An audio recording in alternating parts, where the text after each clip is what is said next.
May mga gawi kang ginagawa araw-araw na tahimik, pero dahan-dahang sinisira ang itsura mo. Hindi sila dramatic, hindi sila obvious, at dahil doon, hindi mo inaayos. Habang nanonood ka ngayon, may mga habits na tumatakbo sa background ng buhay mo. Normal, sanay ka na, halos hindi mo napapansin. Pero ang epekto nila, nakikita ng lahat, maliban sa'yo. Hanggang isang araw, may biglang tama. Makikita mo sarili mo sa salamin ng mall, sa bintana ng sasakyan, sa litrato na hindi mo inaasahan. At maiisip mo, bakit parang pagod na pagod ako tingnan? Parang mas matanda ako kaysa sa edad ko. Kadalasan, ang sinisisi natin ay genetics, edad, stress, trabaho. Pero ang totoo at masakit pakinggan, kontrolado ito. Hindi lahat, pero mas marami kaysa sa inaakala mo. Ito ang hindi naiintindihan ng karamihan. Ang itsura mo ay hindi lang kung ano ang ipinanganak sa'yo. Ito ay pisikal na resulta ng kung paano ka nabubuhay. Paano ka mag-isip? Paano ka magdala ng tensyon? Paano ka huminga? Paano ka kumilos sa mundo? May sinabi ang mga Stoic na madalas binabasa lang na parang quote, ang kaluluwa ay kinukulayan ng mga iniisip nito. Pero hindi ito tula, ito ay diagnosis. Dahil ganito ang nangyayari sa totoong buhay. Ang iniisip mo, hinuhubog ang postura mo. Ang postura mo, binabago ang paghinga mo. Ang paghinga mo, hinuhubog ang mukha mo. At ang mukha mo, nagdidikta kung paano ka tinatrato ng ibang tao. Hindi lang ito tungkol sa ganda o pogi. Ito ay tungkol sa presence. May mga taong hindi naman perpekto ang features, pero kapag pumasok sa isang kwarto, ramdam mo agad. May bigat, may autoridad, may katahimikan. At may mga taong technically maayos ang itsura, pero parang laging pagod, parang laging nagdadalawang isip, parang gustong magtago. Ang pagkakaiba, hindi skincare, hindi damit, hindi pera. Ito ay kung paano sila nabubuhay sa loob. Sa video na ito, ipapakita ko sa iyo ang 10 silent habits na unti-unting sumisira sa itsura at presence mo bago ka pa magsalita, bago ka pa kumilos. At sa bawat isa, may Stoic fix. Hindi motivational, hindi pampalubag loob. Simple, practical, at medyo uncomfortable, kaya gumagana. Pero may isang kondisyon, kailangan mong maging tapat sa sarili mo. Walang, ganito na talaga ako. Walang, busy lang ako. Walang, hindi naman importante. Dahil ang mga susunod na punto ay magiging personal. At kung may tumama, doon mismo nagsisimula ang pagbabago. Habit number 1, ang postura mo ang tumatanda sa'yo. Hindi ito tungkol sa tumayo ka ng diretso dahil sinabi ng nanay mo. Mas malalim ito kaysa doon. Ang postura mo ang unang mensahe na ipinapadala mo sa mundo bago ka pa magsalita, bago ka pa magpakilala, bago ka pa magpaliwanag. Ngayon mismo, itanong mo ito sa sarili mo. Nakausli ba ang leeg mo papunta sa screen? Nakayuko ba ang balikat mo? Sarado ba ang dibdib mo? Para bang sinusubukan mong lumiit o magtago? Ang brutal na katotohanan, hindi mo ginagawa yan ng 5 minuto. Ginagawa mo yan ng 12 oras araw-araw. At kita ito. Kapag collapsed ang postura mo, naiipit ang baga mo, mababaw ang paghinga, kulang ng oxygen ang mukha. Ang resulta, mukhang pagod ang mata mo, matigas ang panga mo, patag ang ekspresyon ng mukha mo, parang laging talo, kahit hindi naman. Kahit gaano ka pa kaganda o kagwapo sa features, kung mali ang postura mo, dala mo ang aura ng pagkatalo. At tandaan mo ito, hindi lang ganda ang presence. Presence ay alignment. Alam ito ng mga Stoic. Tinawag nila itong prosoche, hindi mindfulness na pang-vibes, kundi alert attention. Disiplina ng pag-alala sa sarili mo, paulit-ulit, kahit nakakatamad. Ganito ang gagawin mo simula ngayon. Mag-set ka ng 5 alarm sa phone mo sa buong araw. Kapag tumunog ang alarm, hindi ka mag-scroll. Hindi mo siya i-ignore. I-check mo ang postura mo. Balikat pa atras. Dibdib bukas. Baba paralel sa lupa. Bitawan ang panga. Huminga ng mas malalim. Mukhang maliit, mukhang walang epekto, kaya ito gumagana. Gawin mo ito sa loob ng 3 araw. Tuwing maaalala mo, i-realign mo ang katawan mo. May mapapansin kang kakaiba. Mas konti ang nag-i-interrupt sa'yo. Mas pinapakinggan ka. Mas diretso ang tingin ng kausap mo. Hindi dahil naging ibang tao ka, kundi dahil tumigil ka ng mag-broadcast ng hindi ako kabilang. Habit number 2. Ang kulang mong tulog ang nagpipinta ng mukha mo. Alam mo na ang itsura mo kapag 4 na oras lang ang tulog mo. Maitim ang ilalim ng mata, namamaga ang talukap, maputla ang balat. Parang may ulap na nakapatong sa buong mukha mo. Ngayon isipin mo ito. Paano kung ginagawa mo yan araw-araw sa loob ng maraming buwan o taon? Hindi na yan simpleng pagod, accelerated aging na yan. Kapag natutulog ka, may nangyayaring tahimik pero mahalagang proseso sa katawan mo. Inaayos ang cells, binababa ang inflammation, nire-repair ang balat, literal na nire-rebuild ang mukha mo. Kapag kinapos mo yan, hindi lang pakiramdam ang apektado, kita sa itsura. Ang mas delikado, nasasanay ka. Unti-unting nagiging normal sa'yo ang mukhang pagod hanggang makalimutan mo kung ano ang itsura mo kapag maayos ka. Para sa mga stoic, mahalaga ang oras at kasama sa oras ang tulog. Hindi dahil productive ang tulog, kundi dahil maintenance ito. Ang disiplina, ayon sa Stoicism, ay hindi parusa. Proteksyon ito. Kaya ito ang gagawin mo ngayong gabi. 3 simpleng hakbang lang. 30 minuto bago matulog, patayin ang screen. Lahat. Walang sandali lang. Ang utak mo, hindi alam ang kaibahan ng check lang at gising pa rin. Magbasa ng tahimik, magsulat ng 1 pahina sa notebook, huminga ng 5 minuto, tapos matulog ng 7 hanggang 8 oras, walang usapan. Ito ang hamon. Kunan mo ng litrato ang mukha mo bukas ng umaga. Pagkatapos, matulog ka ng hindi bababa sa 7 oras sa loob ng 7 sunod-sunod na gabi. Sa ika-7 araw, kumuha ka ulit ng litrato. Ikumpara mo. Hindi mo lang makikita na mas hindi ka pagod. Makikita mo na mas may buhay ka. At kapag bumalik ang buhay sa mukha mo, susunod ang presence. Kung handa ka na, magpatuloy tayo sa susunod. Dahil may isang gawi pa na tahimik na inuukit ang tensyon sa mukha mo araw-araw kahit hindi ka nagsasalita. Habit number 3. Ang pagrereklamo ay tahimik na umuukit ng linya sa mukha mo. Akala ng karamihan, ang reklamo ay salita lang. Pero hindi. Ang pagrereklamo ay facial habit. Kapag nagrereklamo ka, ano ang ginagawa ng mukha mo? Sumisimangot ang noo, humihigpit ang labi, kumakapit ang panga, kumikipot ang mata. Hinuhubog mo ang mukha mo sa isang ekspresyon, paulit-ulit. Ngayon, isipin mo ito. Kung ginagawa mo yan 50 beses sa isang araw, sa loob ng 5 taon, ano ang mangyayari? Yung guhit sa pagitan ng kilay mo, yung bigat sa paligid ng bibig mo, yung mukhang iritable kahit tahimik ka, hindi lang yan edad. Repetition yan. May malinaw na sinabi si Epictetus, hindi ang mga pangyayari ang gumugulo sa atin, kundi ang paghuhusga natin tungkol sa mga ito. At ang mukha mo, nagiging pisikal na tala ng mga paghuhusgang yon. May mga taong mukhang mapait kahit wala namang ginagawa. At may mga taong mukhang kalmado kahit mabigat ang buhay. Hindi ito swerte. Hindi rin genes. Mental posture ang pinagkaiba. Ito ang stoic move, simple pero mahirap. Sa tuwing mahuhuli mo ang sarili mong magrereklamo, huminto ka. Isang tanong lang ang itatanong mo sa sarili mo. Kontrolado ko ba ito? Kung hindi, tanggapin. Hindi pagsuko, kundi pagbitaw sa hindi mo hawak. Kung oo, kumilos. Hindi maglabas ng sama ng loob. Hindi mag-rant. Action. Gawin mo ito sa loob ng 2 linggo. Unti-unting luluwag ang panga mo. Hihina ang tensyon sa noo. Gagaan ang ekspresyon ng mukha mo. At may mapapansin kang kakaiba. May magsasabi sa'yo ng ganito. Parang may nabago sa'yo. Wala kang biniling produkto. Wala kang dinagdag sa routine mo.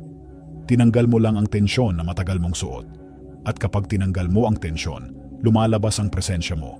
Natural, tahimik, at totoo. Handa ka na ba sa susunod? Dahil may isang gawi pa na isinasa publiko kung gaano mo kakontrolado ang sarili mo sa bawat kagat. Habit number 4. Ang paraan ng pagkain mo ay isiniwalat ang antas ng self-control mo. Hindi ito tungkol sa perfect diet. Hindi rin ito tungkol sa abs, timbang o pagiging fit sa Instagram. Mas malalim pa rito. Ang tanong ay ito, namumuhay ka ba ng may kamalayan o nadadala ka lang ng impulse? Kapag kumakain ka, present ka ba? O kumakain ka habang nagso-scroll, nanonood, nag-iisip ng problema? Humihinto ka ba kapag sapat na? O tuloy-tuloy hanggang sa maramdaman mo ang bigat, ang guilt, ang pagsisisi? Pinipili mo ba ang kinakain mo o hinahayaan mong ang cravings ang pumili para sa'yo?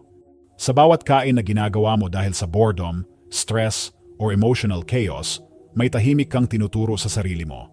Hindi ko kontrolado ang sarili ko. At ang mensaheng yan, hindi lang nananatili sa tiyan. Tumutulo yan sa postura mo, sa energy mo, sa mata mo, sa presensya mo. Alam ito ng mga Stoic, tinawag nila itong temperance. Hindi dahil masama ang sarap, kundi dahil masama ang pagkaalipin. May tanong si Marcus Aurelius na paulit-ulit niyang binabalikan.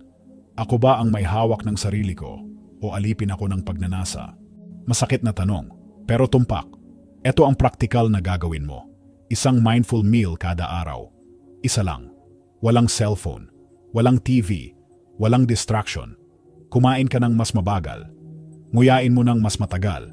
Ramdam mo ang lasa, ang texture, ang init. At kapag sapat na, huminto ka. Hindi kapag busog na busog. Hindi kapag puno na ang plato. Kundi kapag satisfied na ang katawan mo. Gawin mo ito sa loob ng 5 araw. May mapapansin kang subtle pero malakas. Mas diretso ang tindig mo. Mas kalmado ang kilos mo. Mas malinaw ang mata mo. Hindi dahil nag-diet ka, kundi dahil inaaral mong utusan ang sarili mo at sumunod dito. At kapag natutunan mong pamunuan ang sarili mo sa mesa, mas madali mo rin itong gagawin sa buhay. Handa ka na sa susunod? Dahil may isang gawi pa na unti-unting nagpapatigas ng mukha mo, habang akala mo, nagpapahinga ka lang. Habit number 5. Ang relasyon mo sa social media ay tahimik na pinatitigas ang mukha mo. Alam na ng lahat na masama raw ang social media, pero ito ang mas eksaktong problema. Hindi content ang sumisira sa'yo, kundi ekspresyon. Habang nag-i-scroll ka, ano ang ginagawa ng mukha mo? Kapag nagko-compare ka, kapag nanonood ka ng highlight reel ng ibang tao at ikinukumpara mo sa totoong buhay mo, kapag nakakakita ka ng mas magandang katawan, mas marangyang buhay, mas masayang relasyon, hindi mo man namamalayan, may nangyayari sa mukha mo. Humihigpit ang noo, sumisikip ang panga, kumikipot ang mata, tumitigas ang bibig, isang micro-expression ng dissatisfaction. Ngayon isipin mo ito. Kung ginagawa mo yan 2 oras kada araw, sa loob ng maraming taon, ano ang nagiging default expression ng mukha mo? Kahit maayos ang buhay mo, mukha kang taong hindi kailanman kontento. Parang laging may kulang. Parang laging may hinahabol. Ito ang sinasabi ng mga Stoic ng matagal na panahon. Mamuhay ayon sa kalikasan, hindi ayon sa ingay ng iba. Sa modernong mundo, ang ibig sabihin yan ay simple. Huwag mong i-base ang buhay mo sa feed. Ikaw ay nagko-compare ng unedited na realidad mo sa edited na performance ng ibang tao. Walang panalo sa larong iyan. Ito ang Stoic fix. Hindi mo kailangang burahin lahat. Hindi mo kailangang mag-disappear. Kailangan mo lang kontrolin ang relasyon. Mag-set ka ng 1 oras bawat araw na zero social media. Hindi check lang. Hindi sandali lang. Talagang ilayo ang phone. Ibang kwarto kung kaya. Sa oras na iyon, gumawa ka ng totoong bagay. Maglakad, umupo sa labas, magbasa, mag-ehersisyo, makipag-usap sa totoong tao. Pagkatapos ng ilang araw, may mapapansin kang kakaiba. Lalambot ang mukha mo. Lilinaw ang mata mo. Mas magiging present ang expression mo. Hindi dahil may dinagdag ka, kundi dahil tinanggal mo ang pressure na hindi naman totoo. At kapag bumalik ang presensya mo sa totoong mundo, bumabalik din ang natural na lakas ng itsura mo. Handa ka na ba sa susunod? Dahil may isang gawi pa na tahimik na humihingi ng pahintulot sa mundo sa bawat galaw ng katawan mo. Habit number 6. Ang body language mo ay tahimik na humihingi ng pahintulot. Kung ang postura ay pundasyon, ang body language ang buong broadcast. Ito ang paraan ng pagpasok mo sa isang kwarto. Kung paano ka gumalaw, kung paano ka tumingin, kung paano ka huminto, kung paano ka makinig. Maraming tao ang naniniwalang ang napapansin ng iba ay itsura. Pero hindi iyon ang totoo. Presence ang napapansin. At ang presence ay nakikita sa maliliit na galaw, bago pa marinig ang boses mo. Baka ginagawa mo na ito nang hindi mo namamalayan, iniiwasan ang eye contact. Pinipigilan ang galaw ng kamay. Pinapaliit ang kilos. Naglalakad ng alanganin. Nagsasalita habang ang katawan mo ay parang humihingi ng paumanhin. Ang bawat microsignal ay nagsasabing, hindi ako sigurado kung kabilang ako rito. At ang problema, tumutugon ang mga tao diyan nang hindi nila namamalayan. Mas kaunti ang pakikinig, mas madalas ang pagputol sa salita mo, mas kaunti ang respeto, kahit wala kang ginawang mali. Si Epictetus ay nagturo ng self-mastery, hindi dominasyon sa iba, kundi pamumuno sa sarili. Kaya eto ang training mo sa loob ng 3 araw. Kapag may kausap ka, panatilihin ang kalmado at steady na eye contact. Hindi titigan, hindi agresibo, presente lang. Kapag nagsasalita ka, gumamit ng mas mabagal at malinaw na galaw ng kamay. Hindi sabog, hindi kinakabahan. Kapag naglalakad ka, maglakad na parang may dahilan kang nandoon. Hindi nagmamadali, hindi nagtatago. At kapag nakikinig ka, tumayo o umupo ng hindi nagfi-fidget. Tahimik, matatag, hindi ka umaarte, hindi ka nagpapanggap. Inaalis mo lang ang habit ng pagliit ng sarili mo. At kapag tumigil ka sa pagliit, hindi mo kailangang humingi ng respeto, kusang ibinibigay ito. Handa ka na ba sa susunod? Dahil may isang gawi pa na sumisira sa magnetism mo sa sobrang liit ng galaw, pero sobrang lakas ng mensahe. Habit number 7. Ang anxious micro-movements ay tahimik na sumisira sa magnetism mo. Ito ang isa sa pinakakaraniwan at pinakamapanganib na gawi. Dahil ginagawa ito ng maraming tao nang hindi nila namamalayan.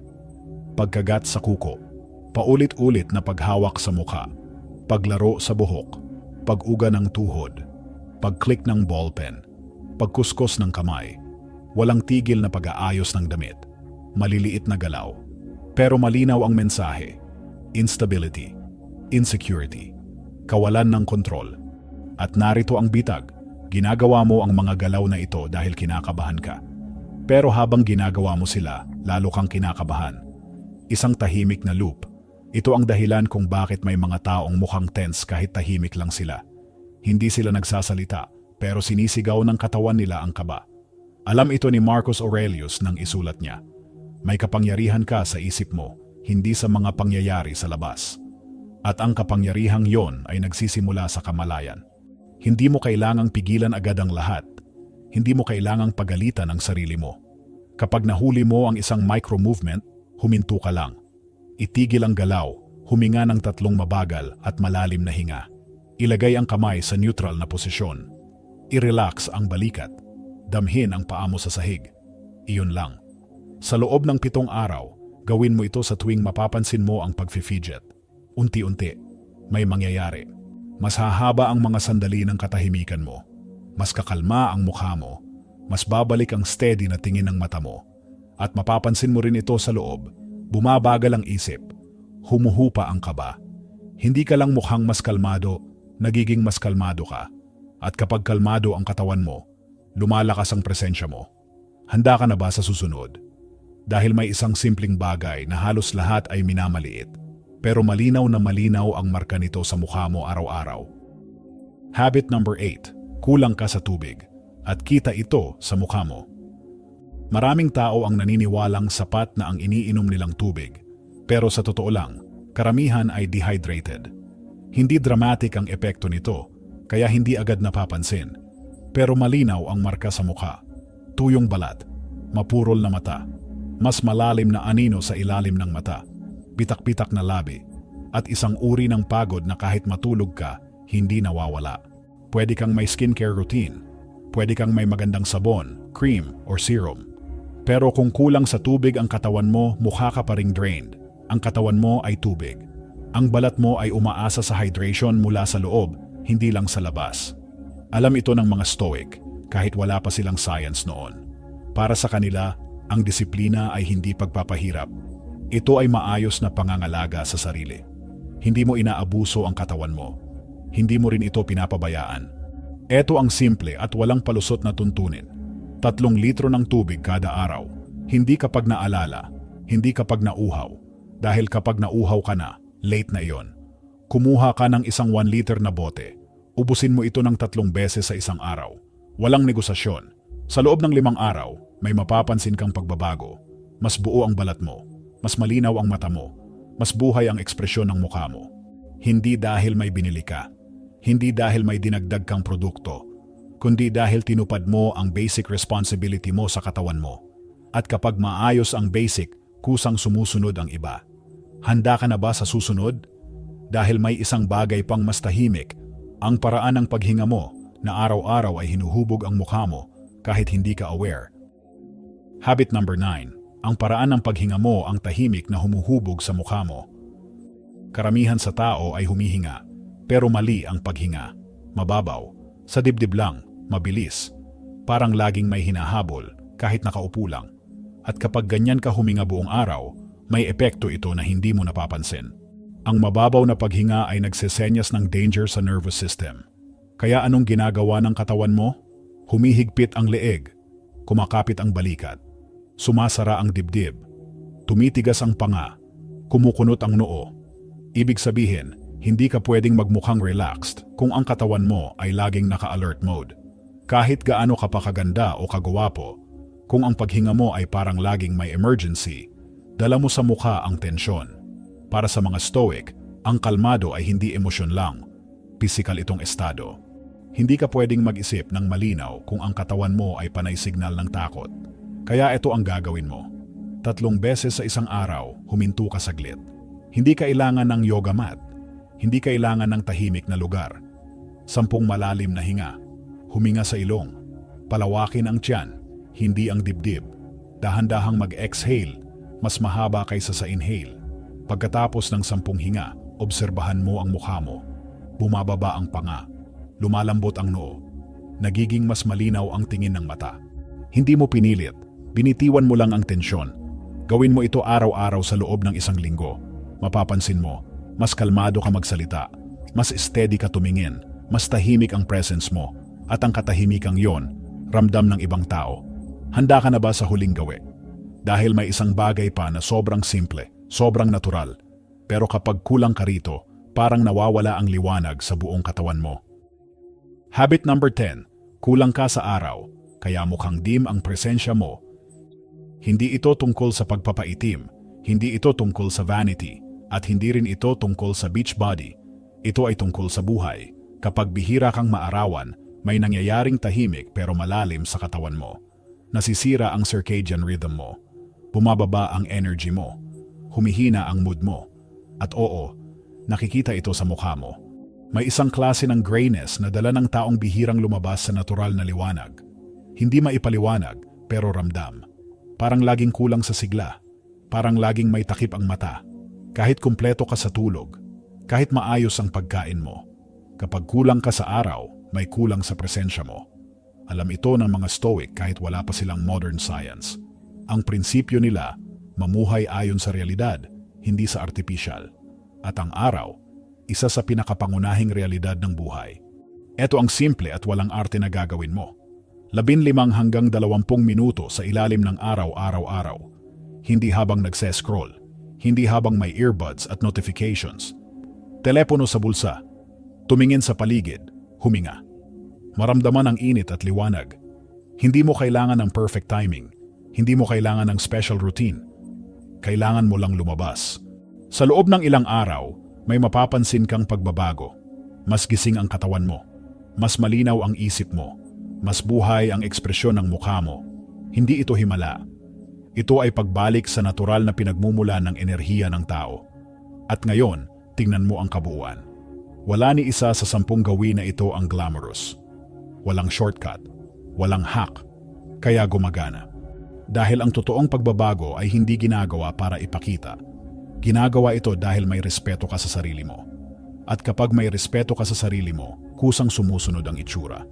Kusang sumusunod ang presensya. Kusang sumusunod ang mundo. May panahon sa buhay ko na ayokong makita ang sarili ko sa kamera. Hindi dahil pangit ako, kundi dahil wala akong energy. Kulang ako sa tulog. Gabi-gabi, 4 o 5 oras lang. Pagkagising, scroll agad. Bago matulog, scroll ulit. Kumakain ako ng naka-autopilot. Nagre-reklamo na parang normal lang. Laging may tension sa katawan, pero hindi ko pinapansin. Hanggang isang araw may nagsabi sa akin ng diretso, mukha kang walang energy. Hindi iyon insulto. Diagnosis yon. Masakit, kasi totoo. Doon pumasok ang stoicism. At doon ko naintindihan ang isang simpleng bagay. Ang buhay mo, nagiging mukha mo. Ang mga gawi mo, nagiging presensya mo. Kaya nag-eksperimento ako. Hindi perfection. Disiplina. 30 araw. Sa unang linggo, awareness lang. Walang drama. 5 posture alarms kada araw. Minimum 7 oras ng tulog. isang oras na walang social media. At kumuha ako ng litrato ng mukha ko, day 1. Sa ikalawang linggo, replacement. Bawat reklamo, pinalitan ko ng aksyon. Isang mindful meal kada araw. 10 malalim na hinga, 3 beses sa isang araw. Kalmado at diretso na eye contact sa bawat kausap. Sa ikatlong linggo, integrasyon. Araw-araw na sikat ng araw, 3 litro ng tubig. Bawat fidget, pinalitan ko ng isang malalim na hinga. At sa ika-4 na linggo, mastery. Tumigil akong isipin ito bilang habits. Naging identity. Pagdating ng day 30, ikinumpara ko ang litrato. Hindi ako naging perpekto, pero malinaw ang kaibahan. Mas buhay ang mata, mas relaxed ang mukha, mas tahimik pero mas buo ang presensya. Hindi dahil may binili ako, kundi dahil pinili kong mabuhay ng may kamalayan. At kung nagawa ko, kaya mo rin. Balikan natin sandali. Hindi mo sinira ang itsura mo dahil sa isang malaking pagkakamali. Sinira mo ito, unti-unti, sa pamamagitan ng mga tahimik na gawi na inakala mong harmless. Postura, tulog, pagrereklamo, pagkain sa autopilot, social media tension, mahinang body language, anxious micro-movements, kulang sa tubig, maling paghinga, kulang sa araw, 10 bagay, hindi dramatic, hindi glamorous. Pero kapag pinagsama-sama, sila ang humuhubog sa mukha mo, kilos mo, at presensya mo araw-araw. At linawin natin ito. Hindi talaga ito tungkol sa pagiging pogi o pagiging maganda. Ito ay tungkol sa self-respect. Tinuro ng mga stoic na araw-araw, may 2 pagpipilian ka. Mamuhay ng may kamalayan o mamuhay sa autopilot. Kontrolin ang kaya mong kontrolin o hayaan ang mundo ang humubog sa'yo. Hindi mo kontrolado ang genetics mo. Hindi mo kontrolado ang edad mo. Hindi mo kontrolado ang opinyon ng lahat. Pero kontrolado mo ang 10 gawin na ito. At hindi ito magiging madali sa umpisa. Makakalimot ka. Madadapa ka. Magiging awkward. Gugustuhin mong bumalik sa dati. Diyan nagkakatalo ang tao na nagbabago at ang taong nanonood lang ng self-improvement content. Dahil ang kaalaman na walang aksyon, entertainment lang. At hindi ka nandito para ma-entertain lang. May tumama sa'yo sa video na ito dahil may parte ng sarili mo na alam, kaya mo pang maging mas malinaw, mas buhay, mas buo. Kaya eto ang gagawin mo ngayon. Step 1. I like ang video. Hindi para sa algorithm, kundi bilang signal sa sarili mo na seryoso ka. Step 2. Mag-comment ng day 1. Public commitment. Walang atrasan. Step 3. Pumili ng isang habit lang na sisimulan mo ngayon. Yung pinakamasakit pakinggan, yung pinakatotoo. Step 4. Mag-set ng reminder sa phone mo, ngayon din, para gawin ito mamaya. At kung nakatulong ito sa iyo sa totoong paraan, mag-subscribe ka at i-on ang notifications. Dahil sa susunod na video, ipapakita ko sa iyo ang 7 stoic morning practices na ginagamit ng mga taong may tunay na kapangyarihan. Hindi sikat, pero tahimik na letal sa epekto. Tandaan mo ito bago ka umalis. Hindi perpekto ang stoicism. Progreso ito. Maging mabait ka sa sarili mo sa proseso, pero maging walang kompromiso sa commitment. Simulan mo na. Mag-comment. Day 1. Kita tayo sa susunod.